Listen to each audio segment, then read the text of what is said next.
everybody, welcome along to the Event Industry News podcast. My name is James Dickson, and as always, I wish you a very good morning, afternoon, or evening, whenever or wherever you tune in to today's podcast from. And on today's podcast, it's very much reference to the wherever you are, because we go transatlantic on today's podcast.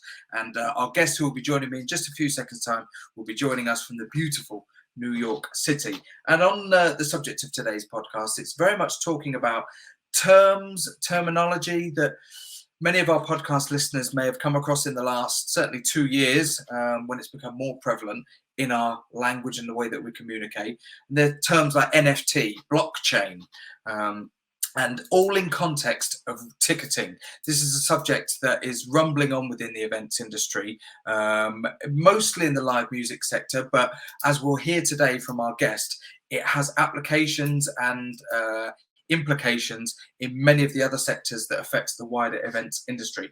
Joining us today is our guest, Mr. Josh Katz. Josh is the founder and the CEO of YellowHeart, and as I said, joins us today from his base in New York. Josh, welcome to the podcast. Oh, great to be here. Thanks for having me. You're very, very welcome. And as I said, I used a couple of phrases there: blockchain, NFT, things that the general public and certainly people who work within the wider events industry will have become familiar with, certainly in the last 18 months to 2 years, which has coincidentally been a really significant period for your own business, YellowHeart. Perhaps we should start a little bit, Josh, before we get into the real details of what we've got you on the podcast to talk about today, which is ticketing. Give us a little bit of your own personal background, because I think that really does sort of set some context to where you find yourself today with YellowHeart.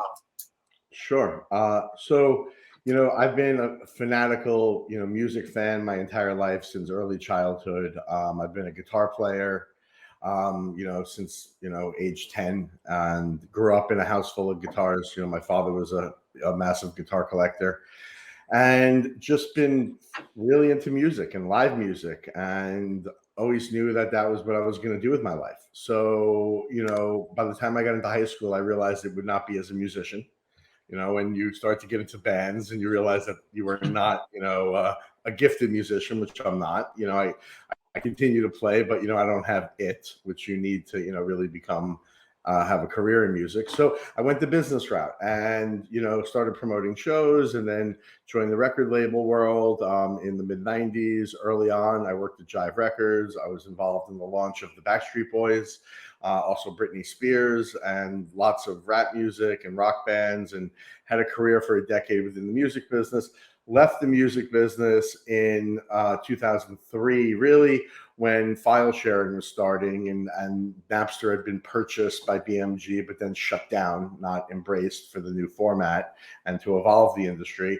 And I started at that time a non-traditional record label, which meant that we were selling CDs, if you remember those, out of hotel rooms like the Hard Rock Hotel and all of the Morgan's hotels, and out of restaurants like Tao and Nobu, and that then matriculated from a bespoke CD business into a background music business, where we started doing the playlists that played in hotel lobbies, restaurants, retail stores, airports, things like that. And, grew that business for 12 years, and then eventually was in a position to be able to sell it in 2016, which I did, and then just got very, very deep into crypto and blockchain. I had really been into it before that, but this was the first time in my life I had an opportunity to really go out there and have a blank slate. And at the same time, blockchain was emerging, and it fascinated me. And it was really about Web3, and which is, the overriding term that really, under Web3, you have blockchain, you have smart contracts, you have the metaverse, you have NFTs, you have, crypto, you have all of these other categories that we hear about.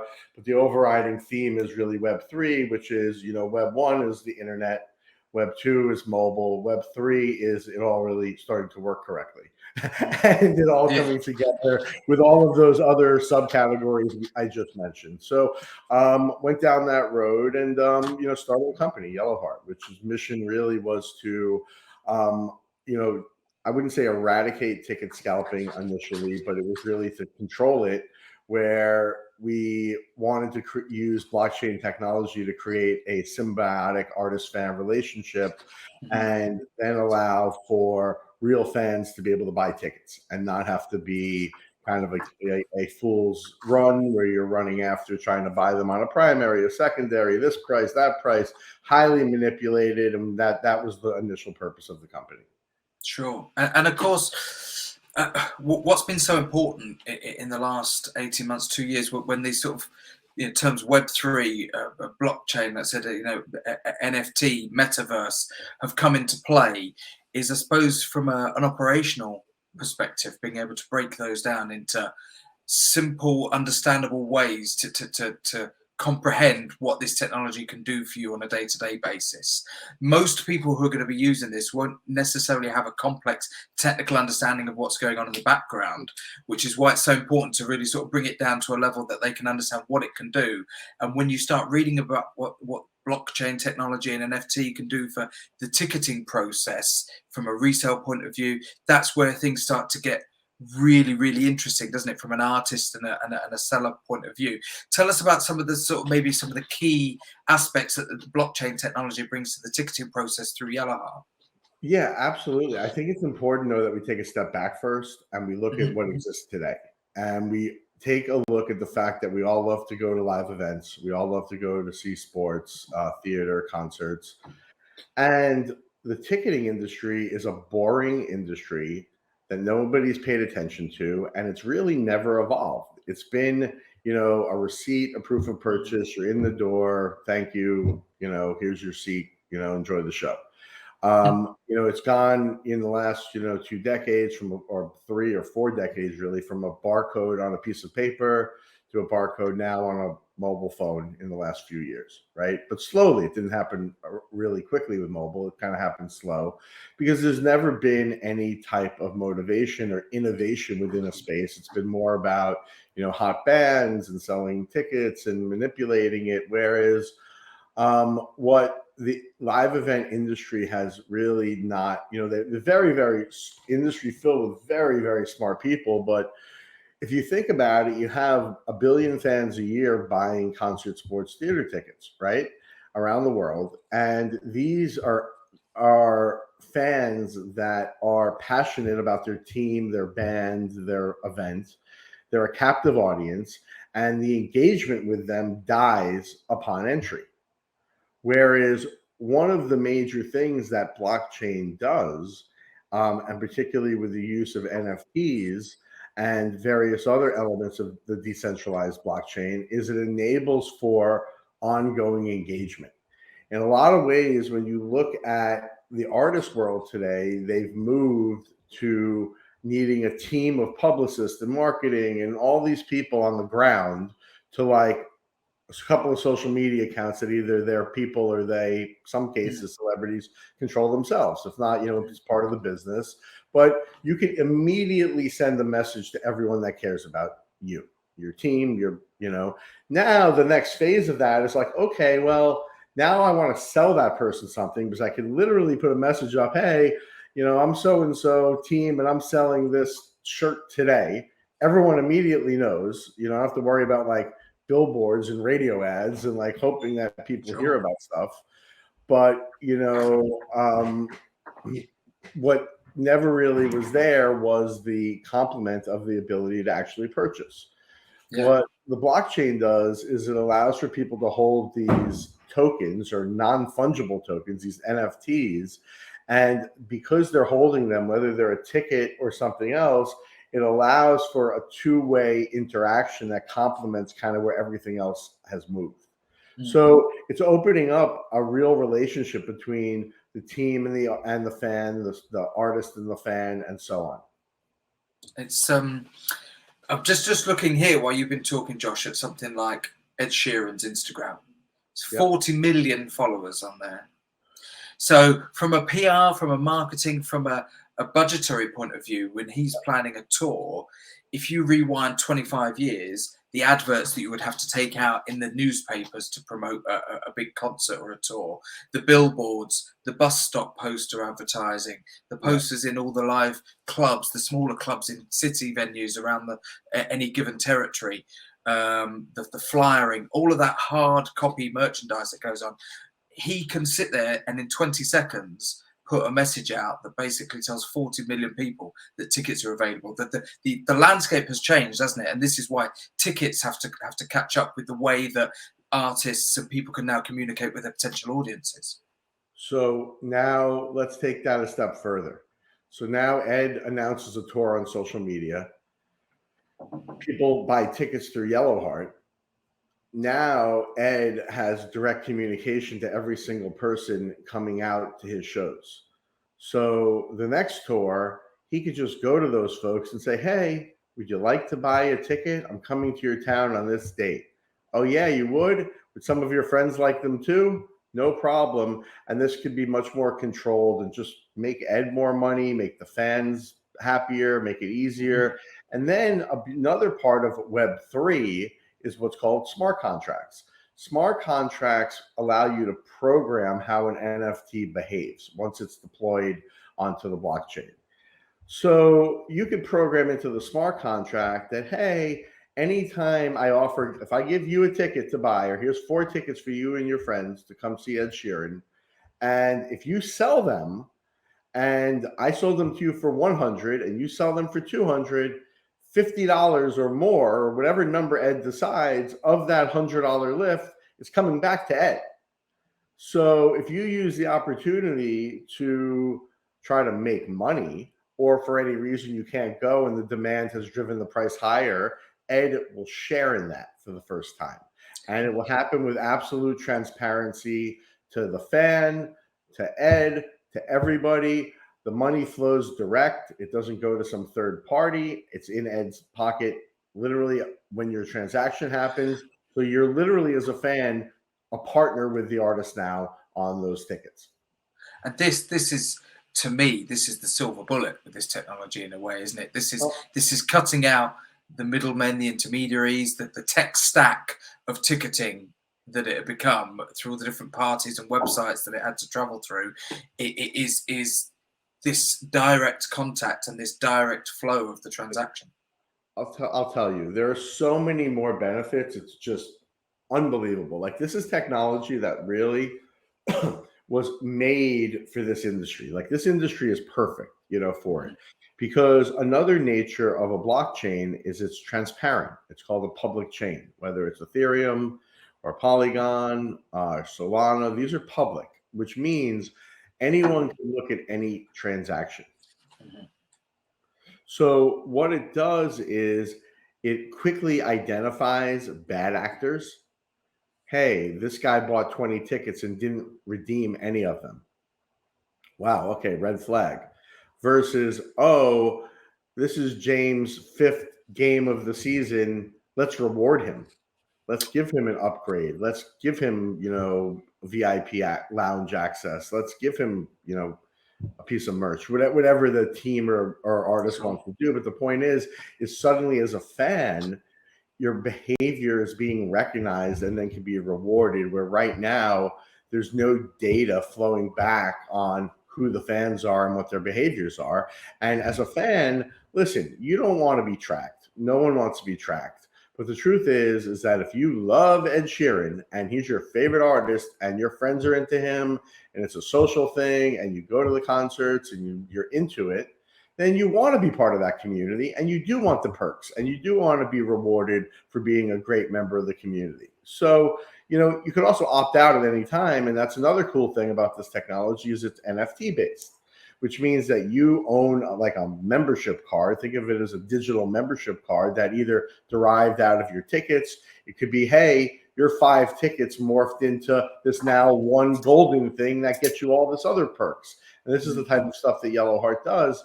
Whereas now you're being rewarded. And now, it just opens up so much more to this industry. I'm going to ask you in a bit about how it manifests itself, physically, if that makes sense.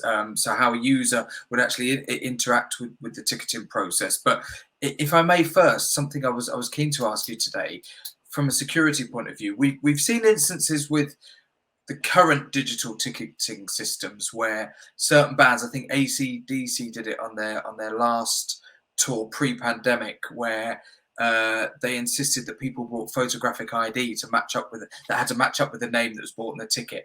That people have tried various methods to stop resellers profiteering from the resale of concert tickets. How will that same sort of security process work with blockchain technology and NFTs and things like that? Because is it theoretically possible that if it's on somebody's mobile device, that the resellers and the touts will just find a way to buy cheap mobile devices and sell those as part of the resale process?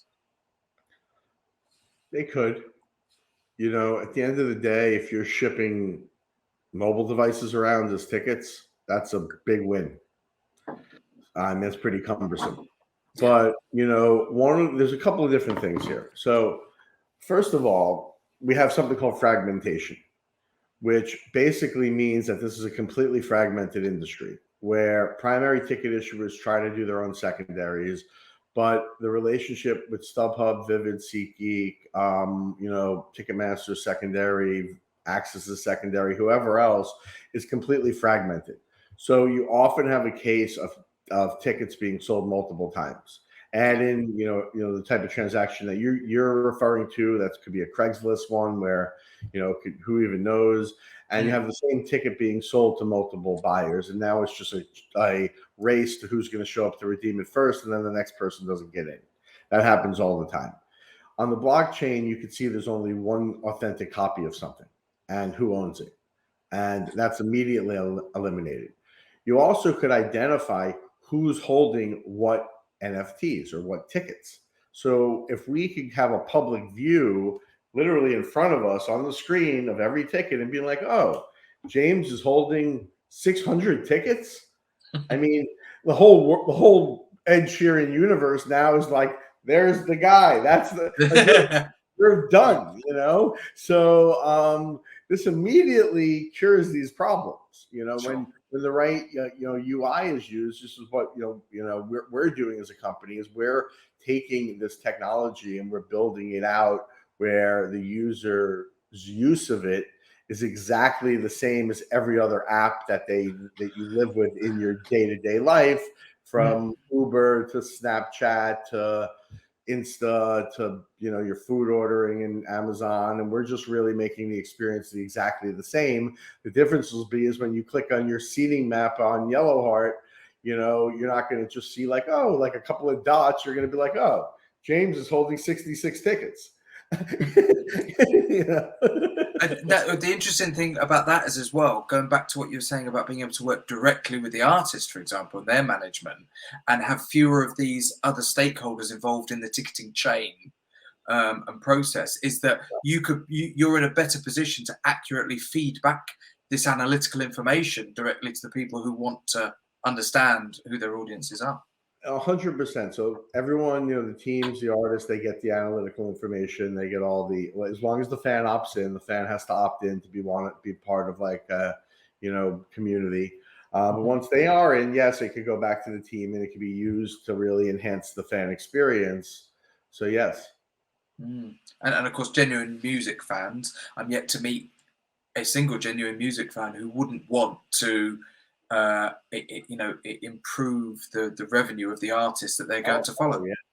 I mean, we've been doing tickets that come with the next day you get an NFT of the entire show. We've been doing tickets that come with the next day you get the opportunity to buy merch that is number matched to your ticket as authentic. So now you have a digital representation matching the hoodie you're wearing from the show you went to. We've been trying to really push into really cool things that fans could appreciate, being part of, hey, you have the opportunity to buy one of 1,000 hoodies because you were at that show last night. It's I mean, there's so much I can ask, and I said that a few minutes ago. I really wanted to look at the physical manifestation. I'm not sure if that's the right way to term it, because physical is very subjective in this world. But if I'm holding my iPhone as I am now, and I want to purchase a ticket for a gig that YellowHeart provided the tickets for, how does that process work? Is it very similar to the digital sort of wallets that we're used to at the moment? No, it's the same as anything you're doing on any other app. Like if you were to check out and buy a sandwich right now, it'd be the same thing. Mm-hmm. So there we go. Hop onto the app, buy your ticket, and it goes in Put your there. credit It's card what's happening in the in. background is really important. Yeah. I mean, there's no difference in experience except it's like since we're a newer company, it's a lot cleaner of an experience. You like set up an account on mobile or web. Um, you know, really mobile. Download the app, set up an account, buy a ticket, and use it. That's it. Credit card, pretty simple. Sure. Want to transfer it to your friend, you transfer it to your friend. Something else I wanted to address and ask you. I'm referring back to an interview that I found that you did with Wired around about a year ago. Actually, I think it was August 21. And just reference that was made in there on the term minting, the term used for adding data to the blockchain. Reports suggest that each transaction requires as much energy as 2 American households per day.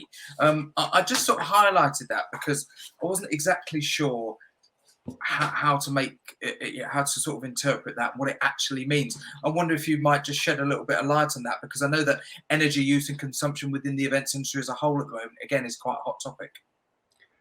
It is. Now, here's the thing. Energy is a hot topic, period, that has to be taken incredibly seriously, especially around any type of fossil fuels.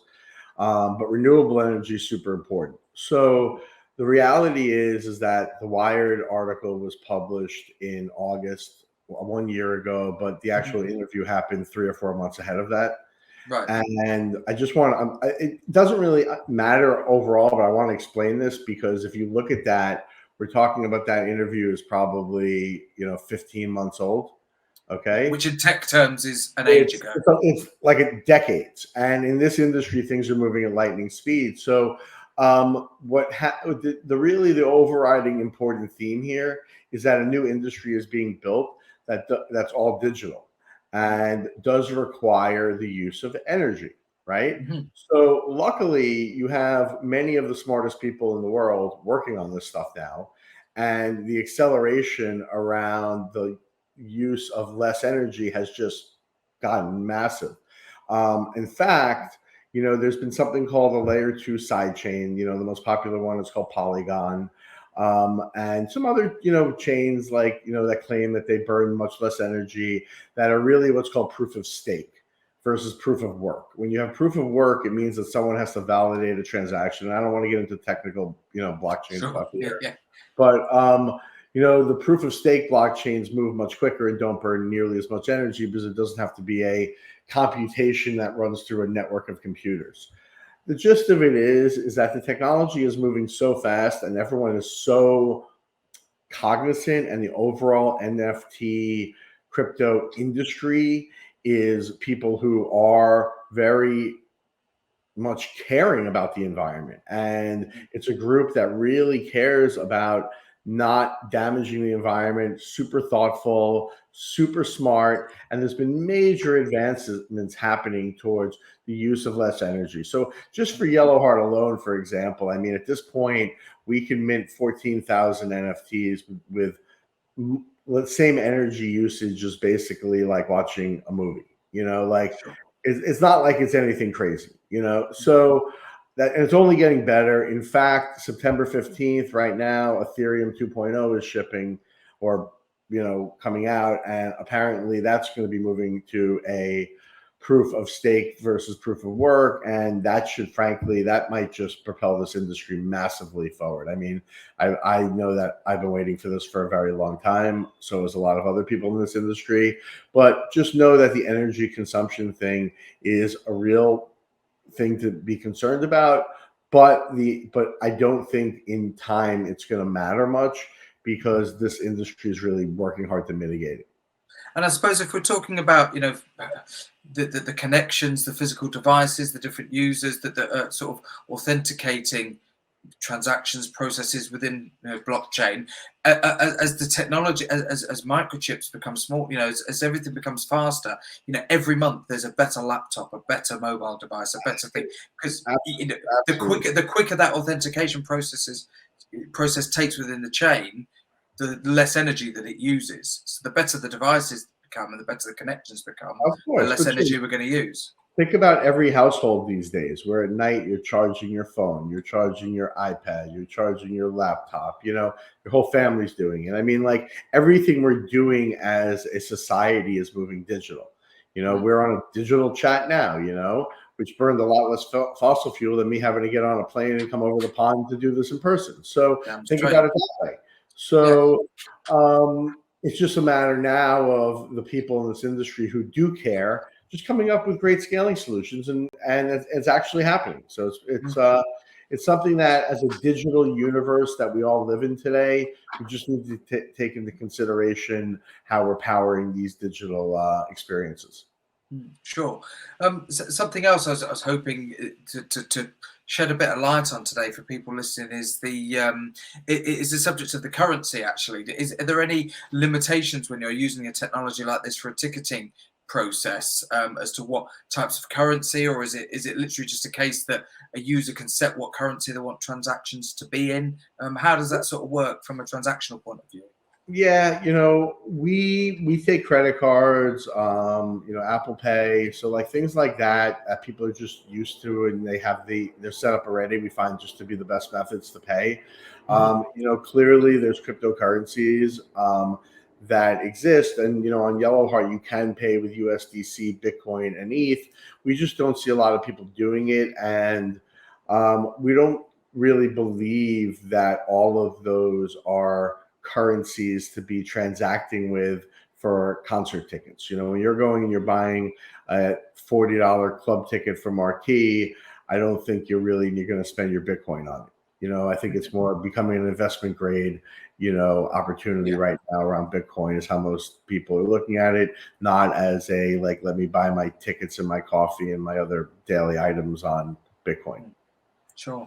In terms of a launch point of view, are you guys, as it stands, trading completely independently? Have you developed, because this technology, it would surprise me greatly if big ticketing companies hadn't come to you and sought some sort of input or partnership. What's the relationship like at the moment? Are you seeking to work just completely independently and build those relationships directly with artists?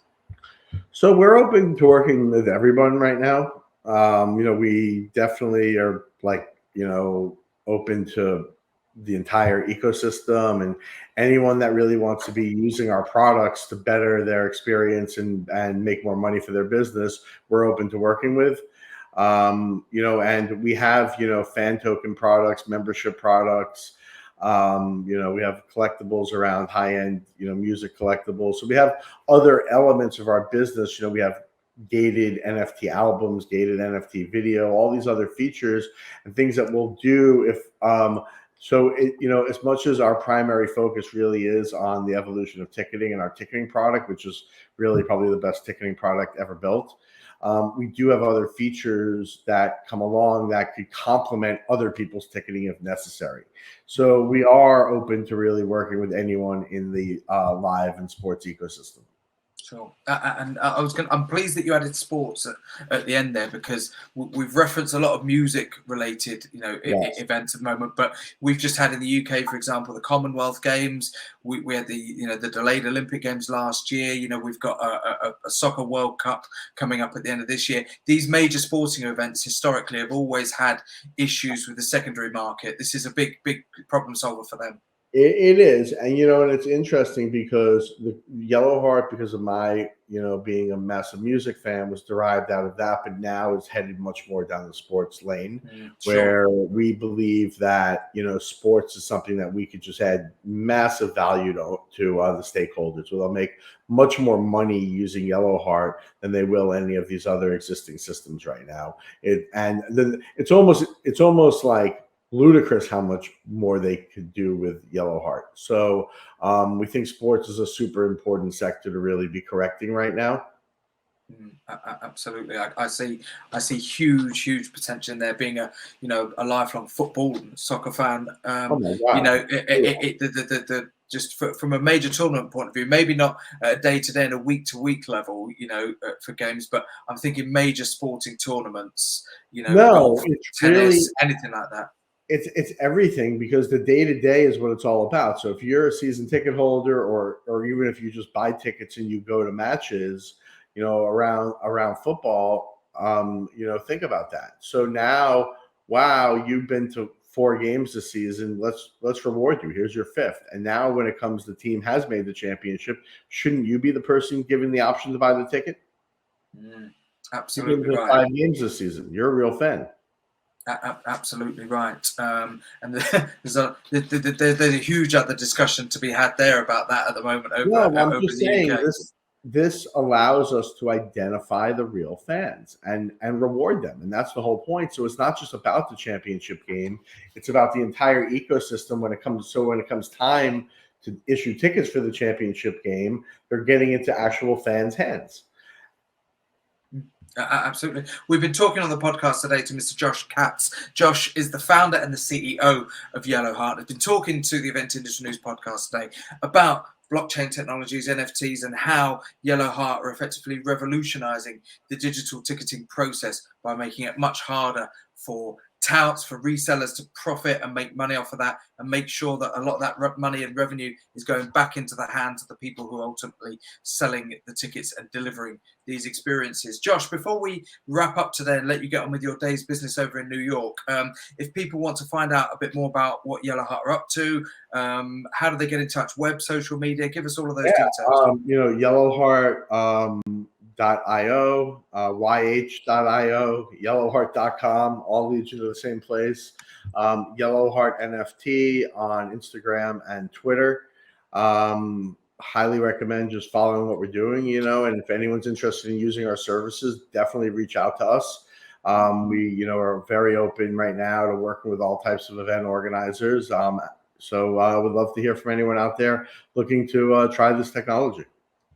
Absolutely, and I would urge anybody, get in touch with Josh and his team, the guys at YellowHeart, absolutely, but read about this technology as well. There's loads of stuff out there on the internet that's really interesting, really useful, and I think the better our understanding of it is as event professionals, the better equipped we are to potentially deploy it within our own events. So Josh, we really appreciate you taking the time today to explain a bit about what you guys are up to. It's been fascinating, and please do keep in touch and come back on further down the line. We'd love to see how this is progressing. We'd love to keep our sort of ear to the ground on it, and no doubt you guys will be generating new information every day, every week, every month. So further down the road, come back on and tell us how this is all progressing. We'd love to hear from you. Fantastic. Well, thank you. No problem at all. Of course, if you want to stay in touch with Event Industry News and find out what is going on within the industry, both in the UK and internationally, eventindustrynews.com is the place to go to. If you are listening to this podcast today, don't forget that you can also go over to the website to check out the latest news, features, content, special features and supplements, and of course the legendary Event Industry News supplier directory if you are an organizer looking for a supplier at the moment. Of course, if you are already watching this on eventindustrynews.com, thank you very much for joining us today. Don't forget that you can access audio versions of all of these podcasts. Just go to wherever you get your podcast from on your device, search for Event Industry News, and you'll be able to subscribe and find all of those episodes of the podcast that we've done over the last few years, some coming up to 300 episodes, I believe. Josh, thanks again for joining us, Mr. Josh Katz from YellowHeart. My name is James Dickson, signing off on today's episode of the podcast. We see you all again very soon. Cheers, everybody.